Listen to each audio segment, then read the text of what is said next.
니네 책이 비상문학 176페이지 고전문학 갈래별 한눈에 보기 4단원에서 고전문학 갈래별 한눈에 보기를 한번 시작해 볼게.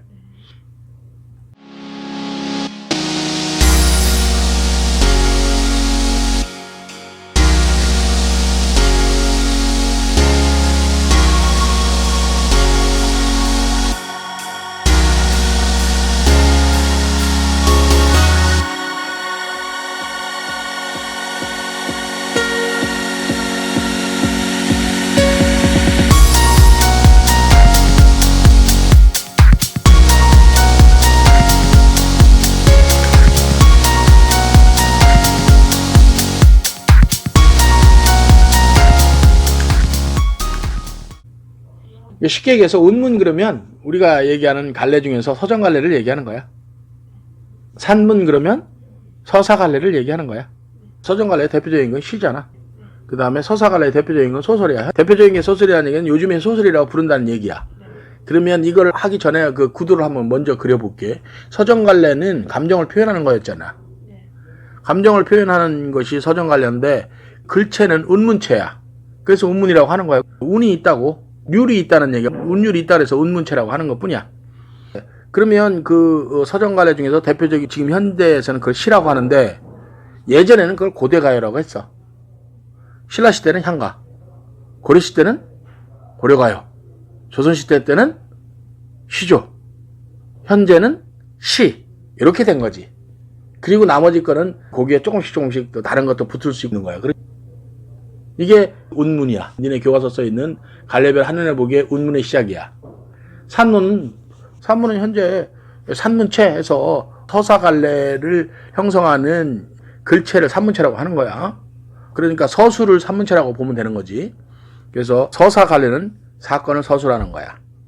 사건을 서술하는 거를 현재 대표적인 문학 장르 갈래를 소설이라고 한다. 예전에는 이거를 설화라는 큰 틀에 묶어서 신화, 전설, 민담으로 그렇게 나눠서 했었다. 신화는 너가 알다시피 신성성에 포인트를 두는 거고, 전설은 구체적인 증거물이 있는 거고, 민담은 흥미 위주, 인터레스팅, 흥미 위주의 그런 문학이었다. 이것이 점점점 그 소설적, 서사적 형태를 띠면서 우리나라 최초의 한문 소설이 출발한다. 최초의 한문 소설은 김시습의 이생규장도 들어있고 그런 거 있잖아. 들어있어요? 그럼 그 속에 금오신화, 금오신화에 이생규장전 등이 5편이 실려있다.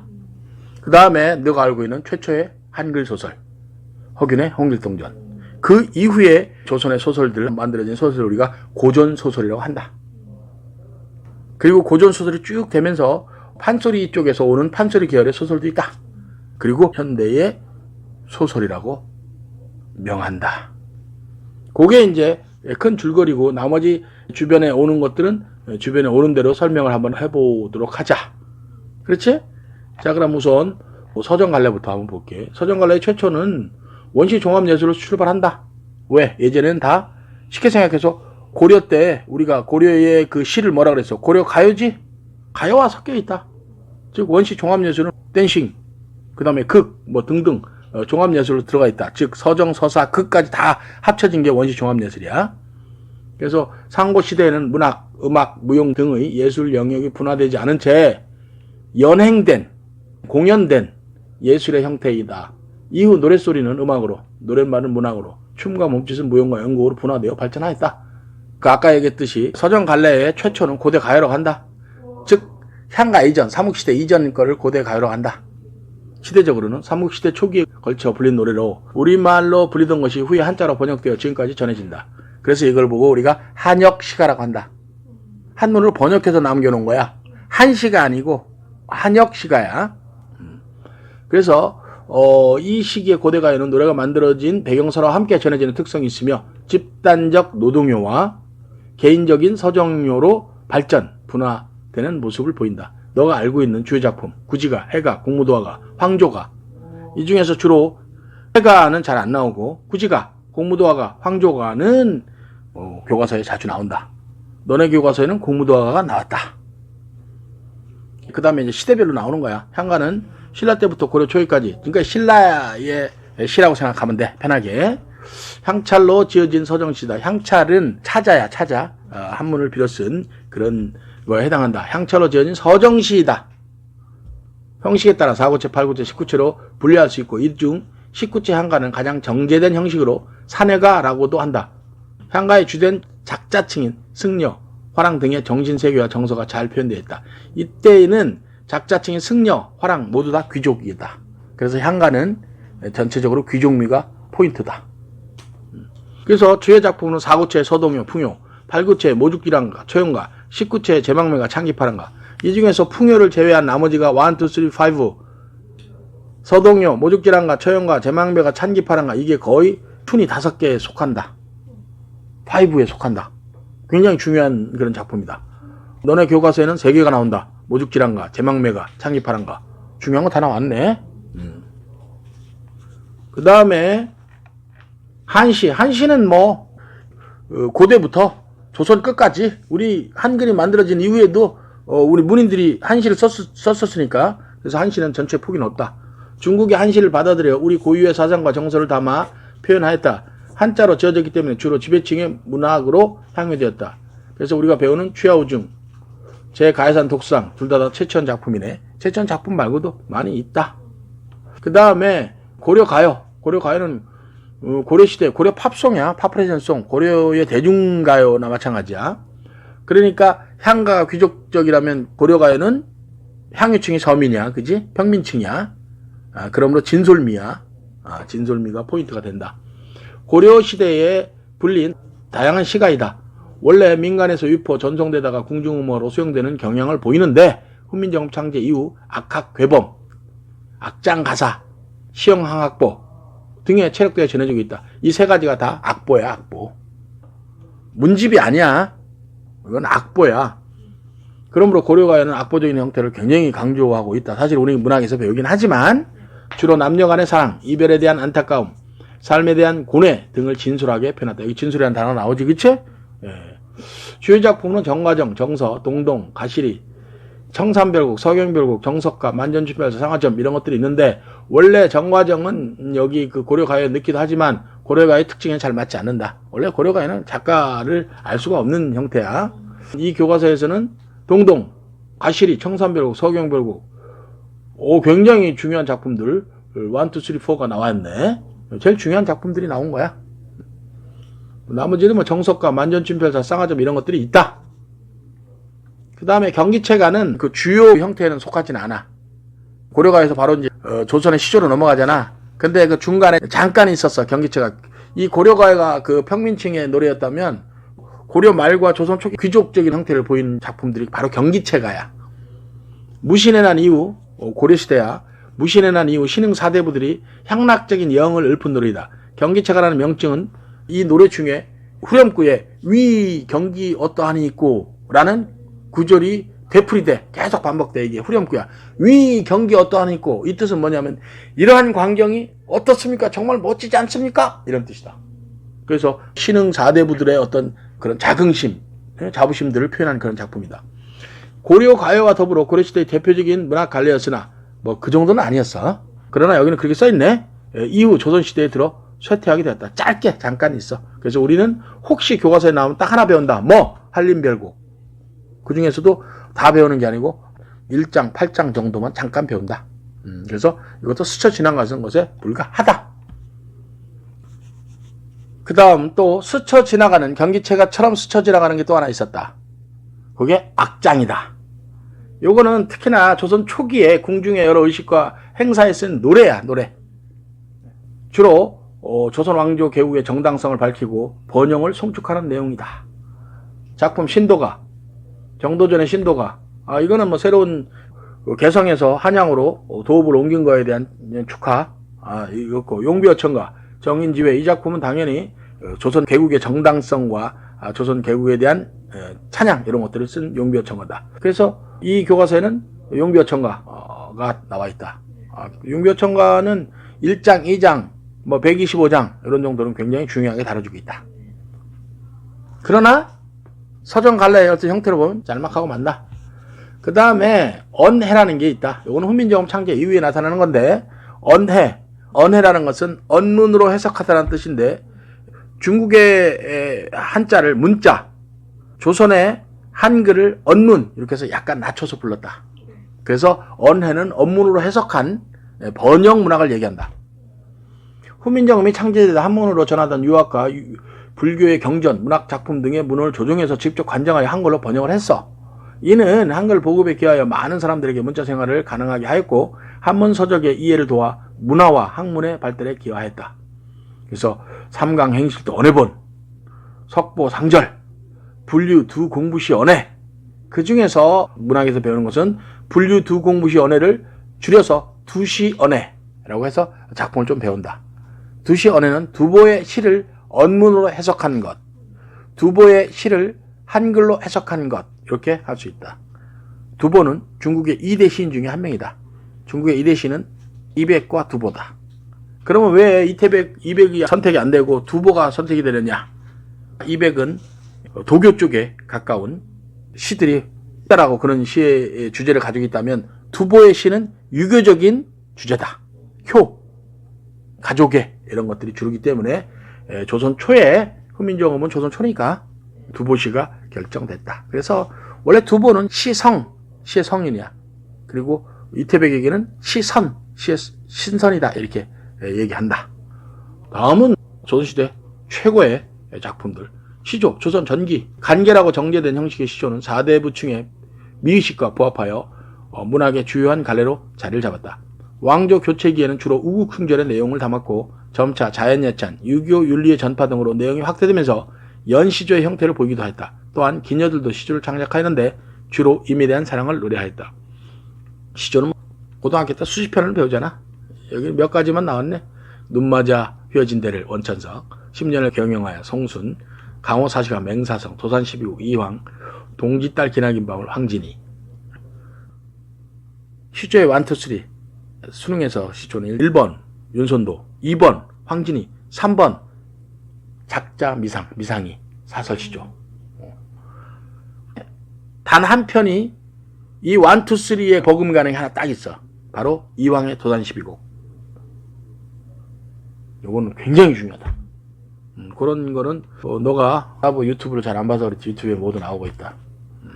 지금 얘기한 거 이거 다 유튜브에 다 들어있다. 하지만 뭐 제자가 공부를 안 하기 때문에.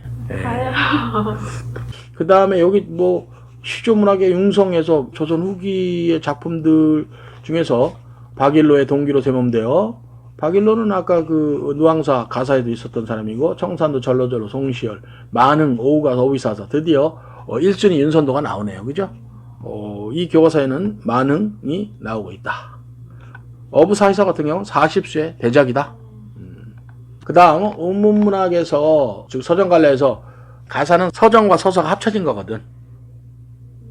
가사는 형식은 운문이야. 즉 서정갈래야. 내용은 서사에 속한다. 그래서 가사는 당연히 운문체야. 시조하고 똑같은 3, 4조의 사원보가 계속 연결되는 운문체를 가지고 있지. 그러나 내용은 서사갈래 사건이 서술된 주로 그 기행문이 포인트를 가지고 있다. 가사의 포인트는 기행문이야. 가사 조선 전기 행수에 제한이 없는 사원보의 시가로. 그렇지. 뭐 길이는 자기가 더 쓰고 싶으면 더 쓰는 거니까. 짧은 형식의 시조에 담을 수 없는 길고 오랜 감흥이나 복잡하고 사실적인 경험을 표현할 수 있어. 시조와 상호 보완적인 관계를 이루며 발전했다. 주로 사대부들이 창작하고 향유했으며 자연 친화의 내용이나 임금에 대한 그리움을 표현한 내용이 많았다. 조선 전기는 상충국, 면왕정가, 삼인국, 송민국, 그 다음에 여기 빠져있는 관동별곡, 그 다음에 규원가가 전반기 베스트 6에 해당해. 그치? 관동별곡, 규원가까지 그렇게 해당한다. 그 다음에 조선 후기에 가서는 이전 시기보다 주제와 표현 방식이 다양해졌다. 곤궁한 삶을 구체적으로 형상하거나 체험과 견문을 자세히 기술하였는데 이는 사대부 가사의 변물을 잘 보여준다. 또한 여성들 사이에서 규방 가사가 성행하였는데 여기에는 당시 여성들의 삶의 애환이 잘 반영되어 있다. 규원가 같은 경우는 보통 전반기에 집어넣는다. 근데 후반기에는 좀 더 넓어져서 여성들의 그 가사도 많았다. 주요 작품은 누앙사 박일로의 만원사 안조원, 일동장유가 김인겸, 연행가 홍순학, 춘유가 이랬는데 여기서는 보통 누앙사하고 일동장유가, 연행가 이게 베스트3인데 요즘에는 만원사까지 끼워준다. 그렇게 해서 뭐 일동장유가, 연행가 이런 것들은 책 한 권씩이다. 일동장유가는 일본의 그 사신으로 갔던 그 얘기를 보통 뭐 한 6개월에서 1년 사이를 다 적는 거고, 연행가는 청나라의 사신으로 가는 그런 걸 적는 것이다. 그 다음에 이제 시조, 주로 사대부들이 창작하던 시조는 김천택, 김수창, 안민영 등이 전문 가객으로 등장하면서 향유, 양상이 달라졌다. 이 사람들은 이제 조선 후기의 시인들이라고 볼 수 있어. 이들은 가단을 이루어 활동하면서 시조 작품을 수집 정리하여 가집을 편찬하였다. 한편 시조의 작가층이 여성과 평민으로 확대되면서 평시조가 주를 이루던 이전 시기와는 달리 새로운 형식과 내용을 갖춘 사설 시조가 등장하지. 그래서 주요 작품 니미오마 하늘, 시어머니 며느라기 나빠, 댁들의 동란지 다오 등등 많은 사설 시조들이 나왔다. 그래서 아까 그 시조 순위 3위에 해당하는 그런 작품이다. 그래서 한 번 더 생각해 보면 향가의 귀종민은 평시조, 조선 전반기의 평시조에 가깝고, 그 다음에 평민층이 주도했던 고려 가요는 조선 후기의 사설 시조와 그 맥이 닿아서 진솔미가 형성된다. 그렇지? 평민적인. 그렇게 보면 되고, 그 다음에 끝이네? 시까지 안 갔네. 고전문학까지 였으니까 그 다음에 시로 간다 이렇게 생각하면 되겠지.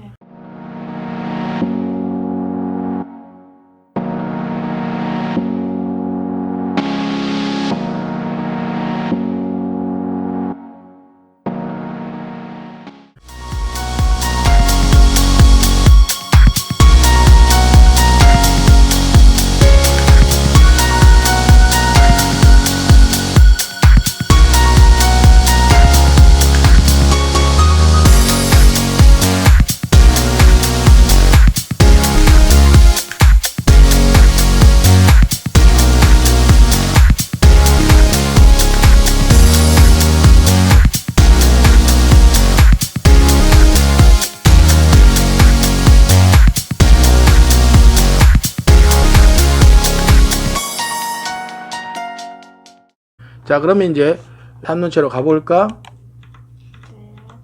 산문은 주로 서사 갈래가 되겠고, 교술 갈래까지도 있을 수 있어. 서사의 출발은 당연히 신화겠지. 고대 국가의 성립과 함께 건국 신화가 등장하였다. 이들 신화는 제천 행사에서 서사시 형태로 불리면서 안으로는 국가 구성원을 결속시키고 밖으로는 나라에 대한 자긍심을 높이는 기능을 하였다. 그래서 여기서는 우리 교과서에는 단군 신화, 주몽 신화 이런 것들 대표적인 거죠. 박혁거의 신화, 신라, 이렇게 수로 신화, 가야 이렇게 돼 있죠. 그래서 신화는 신성성이 포인트다. 다음 전설과 민담은 삼국시대에는 전설 민담이 융성하였다. 불교의 이치를 쉽게 전달하기 위해 고승들의 일화와 상층과 하층, 남녀의 관계가 다양한 설화로 전승되면서 서사 문학이 활기를 띠었다. 고대 설화는 훗날 폐간 문학과 가전을 거쳐 소설로 발전된다. 이때의 작품들은 고려의 삼국사기, 삼국유사에 수록되어 전해진다. 근데 뭐 삼국사기는 주로 정사고 삼국유사에 많이 나오지. 삼국유사가 이제 야사니까. 그래서 주로 전설과 민담의 보고는 삼국유사다. 온달설화, 호동설화, 도미설화 모두 아는 얘기들이지. 여기 호동은 강호동이 아니야. 그 다음에 한문체에서도 서사 쪽에서도 당연히 한문문학이 중요했지 오랫동안. 그러나 지금 한문문학을 번역되는 거 정도만 보니까 그렇지 어마어마한 많은 문학들이 있었을 거 아니야. 한문문학의 발달. 뭐 우리 제자가 다 끝나면 뭐 커피 사다 줄 텐데 뭐.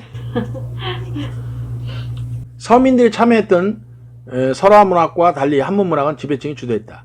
삼국이 정립되면서 중국과의 문물교류가 활발해지고 통일 신라시대에 중국으로 유학생을 파견하면서 특히 발전했다.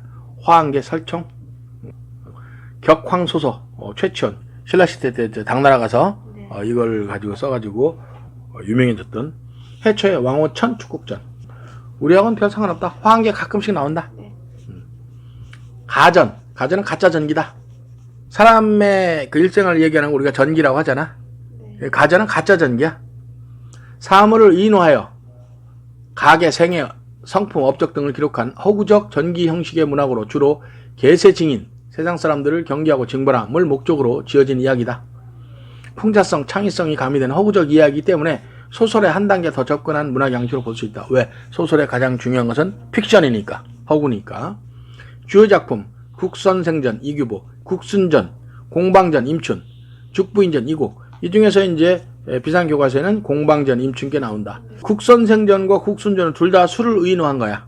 수를 의인화했는데 이규보의 국선생전은 쉽게 얘기해서 사회 적응에 잘 적응하는 그런 작품이고, 임춘의 국순전은 사회에 대해서 반항하는 비판적인 작품이다. 두 개를 보면 이 두 사람의 삶의 그 행적들이 보인다.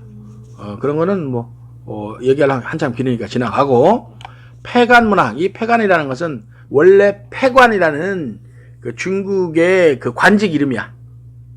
그래서 폐관이 뭐를 하는 거냐면 이 민간인들, 백성들 사이에서 떠돌아다니는 이야기들을 수집하는 관리가 폐관이야. 그래서 폐관문학 그러면 이거는 백성들 사이에서 떠돌아다니는 이야기, 이런 게 폐관문학이다. 폐관문학은 한간에 떠도는 이야기, 설화를 문인들이 한문으로 기록한 문학을 말한다. 체록되는 과정에서 체록자의 창의성이 가미되어 윤석되기도 한다. 윤석은 자기 나름대로, 그지? 각색하기도 한다. 파한집 일로, 보한집 최자, 여공패설 이재현, 이렇게 돼 있다. 폐관문학 중에서 제일 유명한 건 거의 여공패설이 가장 유명하다. 우리는 별로 배우는 게 없다. 우리는 가전에서 공방전역이 하나 나왔으니까 그렇게 한다. 그 다음에 한문소설의 발상에서 한문소설, 민간의 이야기를 기록한 폐관문학, 고승전이나 열전 등의 전기문학, 사물을 의인화한 가전 등 다양한 모색을 하던 이전까지의 산문문학은 조선 전기일로 소설의 발생으로 이어졌다. 이 시기의 소설은 초현실적이며 신비로운 세계를 다룬 전기적, 이 기자가 다른 거야, 그지? 기계할 기자니까 이게 바로 전기성에서 그 홍길동이 도술 부리는 거지. 전기적인 내용이 많았다. 또한 이 시기 한문소설 가운데 고려시대 가전의 전통을 이으면서도 사물이 아니라 인간의 심성을 의인화하여 서사적 갈등을 형성한 작품도 창작되었다. 전기소설, 금오신화. 당연히 금오신화는, 김수의 금오신화는 최초의 한문소설로 알려져 있으니까. 설공찬전, 기재기, 의인체소설, 천군전, 수성지. 아무것도 안 배운다. 우리는 금오신화 하나만 배운다. 여기서도 교과서에도 금오신화에 나오는 작품이 하나 나온다. 다른 거는 신경 안 써도 된다. 몽유록. 몽유록이라는 것은 몽유록계 소설에 등장해서, 몽유록은 꿈속에서 일어난 사건을 내용을 하는 문학작품으로 서술자가 꿈속에서 일련의 일을 겪은 뒤에 현실로 귀환하여 그 체험 내용을 서술하는 것이다. 실제로 몽유록이라는 소설 제목이 있다. 그래서 원생 몽유록, 달천 몽유록, 이렇게 몽유록을 붙인다. 그래서 그걸 다른 말로 지난번에 뭐라 그랬어? 몽자류. 몽자가 붙은 류의 소설을 몽자류로 간다. 그러니까 몽유록이 다 몽자류 소설이야. 근데 몽유록이라고 안 돼 있는 것도 있어. 예를 들어서 그냥 몽만 끝나는 거 있잖아. 구은몽. 걔도 몽자류지. 원생 몽유록, 몽자류고, 그지? 이 시기에 창작된 몽유록은 전대 몽유설화의 전통을 개성하면서 작가의 이상과 현실에 대한 비판을 실패해냈다. 원생 몽유록, 달천 몽유록, 우리 배우지 않는다. 뒤쪽에 나오는 구은몽, 이런 정도를 주로 배운다. 그 다음에 갑자기 기록문학의 발달 및 소설의 확산과 이후에 나왔어? 한번 읽어보자. 그 다음에 기록문학의 발달 및 소설의 확산과 유통이 일어나면서 기록문학, 당연히 기록문학은 한글이 서서히 백성들에게 사용량이 넓어지면서 확산됐겠지. 조선 후기에 사회 변동에 따라 개인의 체험이나 역사적 사실을 다룬 기록문학이 발달하였다. 또한 한글을 사용하여 섬세하고 우아하게 표현한 궁녀와 사대부 여성의 기록문학도 두드러지게 나타났다. 요거는 소설보다는 수필 쪽에 가까운 거야. 열하일기 박지원, 개축일기, 한중록, 해경홍씨. 교과서에는 한중록이 나온다. 해경홍씨가 쓴. 개축일기 같은 경우는 궁녀가 쓴 거야. 그런 것들이 나왔다. 소설, 한글이 널리 보급되고 새 책과 전기수는 이제 그걸 읽어주는 등을 통해 소설의 유통이 확대되면서 사대부가의 여성과 평민들도 소설을 향유했다. 최초의 한글 소설인 홍길동전을 비롯한 한글 소설이 창작되었으며 군담소설, 가정, 가문소설, 판소리개 소설 등이 등장하였다. 한글 소설이 성행하던 중에도 한문 소설은 꾸준히 창작되는데 주로 애정에 관한 이야기를 다뤘다. 이랬네. 주요 작품으로 군담소설, 임경업전, 박시전, 유충열전, 홍계월전, 이 네 작품 전부 다 여러 교과서에 나오고 있다. 가정가문소설, 사시남전기, 창선가문록 이 두 작품도 문학교과서에 나오고 있다.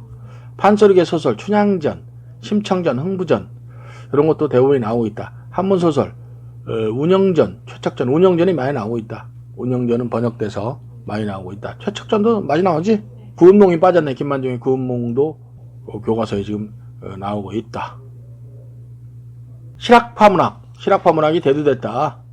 실학파문학은 조선 후기에 박지원, 박제가, 정리학용 등 실학파를 중심으로 사대부의 허례허식을 비판하고 모순된 사회현실을 사실적으로 반영하는 실학파문학이 나타났다. 허생전, 양반전, 박지원의 북학의 박제가. 교과서에는 양반전이 나왔다. 그렇지? 박지원의 허생전, 양반전 이거 전부 다 한문으로 썼기 때문에 번역해서 본다.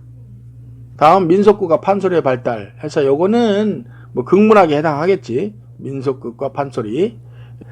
뭐 문학의 갈래상으로는 극문학에 해당하는 거야. 민속극과 판소리, 상업이 발달하고 오락을 위한 공연예술이 활성화되면서 민속극과 판소리가 발달하였다. 이 둘은 해학과 풍자를 바탕으로 서민들의 의식세계를 그려내었다. 주요 작품은 민속극의 봉선탈춤, 통용오강대, 판소리의 춘향가, 흥부가, 힘청가. 그렇지. 민속극에서는 우리가 이제 봉선탈춤을 중요하게 배우고 있고, 판소리에서는 춘향가, 흥부가, 뭐 심청가까지도 많이 나오지. 보는 거 없어? 그리고 끝이야?